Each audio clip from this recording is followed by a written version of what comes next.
Romo dan diakon yang terkasih, Bapak dan Ibu, saudara dan saudari, umat beriman yang dikasihi Tuhan. Ada satu kata yang sering menakutkan, prahara, bencana, yang seringkali paling menakutkan adalah bencana alam. Waktu gempa bumi dan tsunami di Flores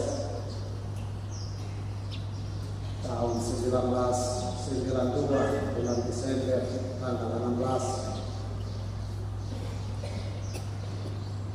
pertanyaan dari seorang uskup, Tuhan mau apa dengan Flores? Waktu bencana Aceh, saudara-saudari kita, Allahu Akbar, Allahu Akbar, Tuhan di mana? Waktu bencana di pantai utara sebelah barat dari yang dinamakan Chiang Mai, Thailand, saudara-saudari kita orang Indo bertanya, di mana Sang Hyang Dewa? Bencana senantiasa menghantar kita untuk sadar tentang kehadiran Tuhan.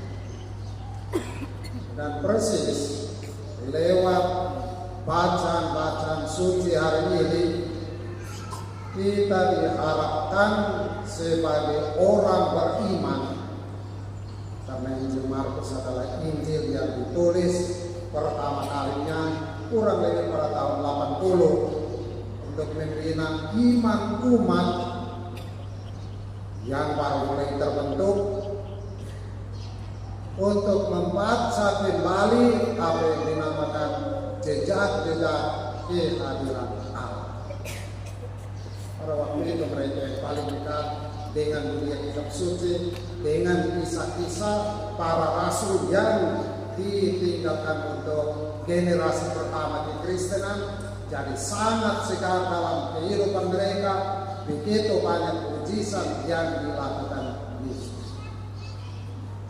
Dan saudari-saudaraku yang terkasih, persis tantangan untuk beriman ditempatkan di dalam mulut sang guru. Diam, tenanglah. Biasanya kalau kita mengalami bencana, pikiran cerdas kita tidak bekerja. Dalam begitu banyak hal orang lari, bahkan pernah terjadi ada cerita sangat kuat,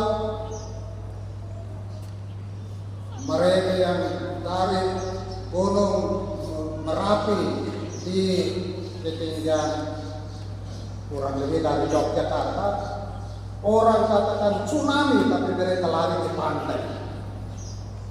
Jadi otak cerdas tidak dipakai untuk bisa membedah apa artinya tsunami.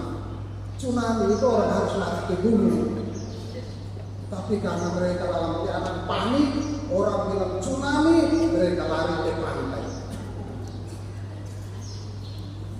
Demikian juga beberapa tahun lebih dulu, orang dari Camplong, orang bilang tsunami, mereka tinggalkan Camplong dan lari ke Kupang. Tuhan Yesus mau mengajar kita, dalam bencana apapun kita mempunyai Tuhan yang mencipta kita sebagai makhluk rasional. Jadi yang pertama-tama harus dibuat, begitu ada bencana, yang harus digunakan pertama adalah iman dilandasi oleh akal budi. Pasti ada banyak hal yang kita tidak mengerti. Coba bencana alam, bencana keluarga, bencana sosial. Seringkali orang sudah selesai berperang, baru kita tanya, kenapa kamu berperang? Yang lain juga tidak tahu. Tapi banyak kepala sudah terpotong, banyak nyawa sudah melayang. Injil mau mengatakan kepada kita sebagai orang beriman, kita perlu menata kehidupan kita menurut tatanan yang Tuhan percayakan kepada kita. Dan tatanan yang pertama, kalau bencana itu datang dari dunia, dari mana-mana, yang biasa disebut sebagai kaos atau chaos dalam bahasa Inggris. Kita harus melawan semua yang kacau itu dengan apa yang dinamakan kosmos. Dan kosmos itu tatanan pertama bukan hanya alam, tapi tatanan yang pertama adalah kemampuan kita untuk menata sesuai dengan kurnia akal budi dan kehendak.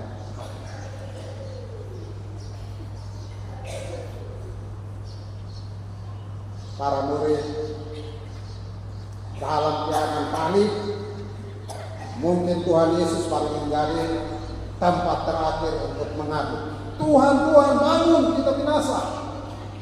Di dalam Injil itu dituliskan tidak ada kepanikan, tapi saya bayangkan pasti ada kepanikan sebagaimana orang biasa mengalami prahara di tengah laut. Dan oleh para ahli yang membahas kurang lebih keadaan geografis laut, angin dari laut tengah biasanya naik melalui kurang lebih satu kota yang ada di sebelah utara, bagian utara dari Israel. Lalu dia akan mengikuti lembah antara gunung Tabor dan gunung Hermon di sebelah timur. Dan dia akan turun langsung ke lembah Yordan yang adalah lembah terdalam di seluruh dunia. Maka seringkali terjadi bencana di situ. Tetapi Injil mau menegaskan kalau ada Tuhan, biasanya Tuhan meminta kita untuk mengatasi yang kaos, yang kacau balau, yang tidak teratur dengan iman yang menenangkan. Diam, tenanglah, ada Tuhan. Saudari-saudara yang terkasih, dengan membaca pesan Injil hari ini, mari kita stop semua kekacauan. Mari kita hadapi bencana dengan pikiran lebih terang, lebih jernih, lebih tertata.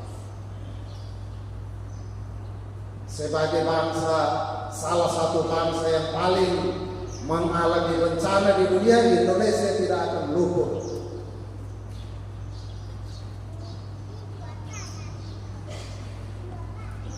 Mari kita menghadapi semuanya dalam iman, dan yang kedua dalam tekad untuk membangun, untuk menata Tuhan.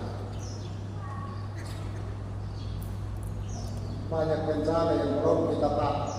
Saudara-saudari kita yang dari Timor Leste sampai sekarang belum ada. Pemerintah lepas tangan, gereja menampung sedikit-sedikit, masyarakat lepas tangan, akhirnya diputus. Masalah tidak pernah selesai. Tuhan menyelesaikan masalah dengan cara yang paling cepat, paling jitu, paling tepat. Begitu dia katakan, diam, tenanglah, perahu mereka tiba di pinggir, di pantai, dan mereka selamat.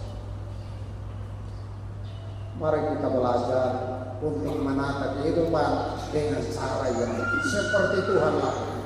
Cepat, tepat, selamat. Yang kedua, seringkali terjadi bencana lanjutan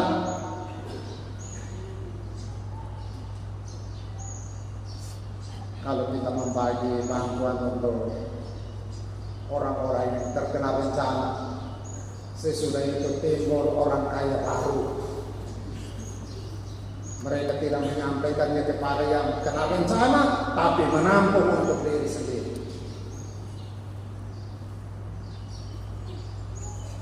Kita ada bencana sosial di pemilu, kita ada bencana sosial di keluarga, kita ada bencana sosial di perang yang sebenarnya tidak perlu saudara-saudara saling membunuh. Untuk apa? Kita tanya kenapa saling membunuh? Tahu?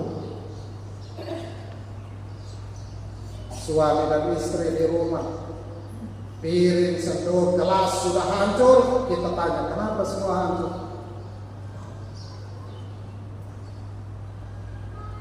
Tuhan membantu kita supaya dengan kekuatan Injil kita tahu kalau ada persoalan, kita kembalikan kepada Tuhan, karena Tuhanlah yang memberi jalan keluar. Mari kita berdoa bersama dengan Keluarga Besar Wanita Katolik Republik Indonesia. Karena hari ini pilih lagu-lagu yang seharusnya bersama dengan Bapak. Di mana kamu punya Bapak? Sehingga kamu menangis sendiri, tidak ada suara tenor dan tidak ada suara bass. Bapak-bapak ini salah satu bencana yang membiarkan ibu-ibu bernyanyi sendiri tanpa suara tenor, tanpa suara bass. Silakan saya minta bapak-bapak yang itu pindah ke sini, bantu mereka dari belakang, suara tenor dan suara bass. Karena apa? Mengatasi bencana hanya mungkin terjadi kalau ada keseimbangan, keselarasan, harmoni. Dengan demikian Tuhan membantu kita untuk masuk dalam harmoni kehidupan yang adalah kedamaian, kebenaran, dan persekutuan di dalam kasih. Tuhan memberkati kita semua. Amin.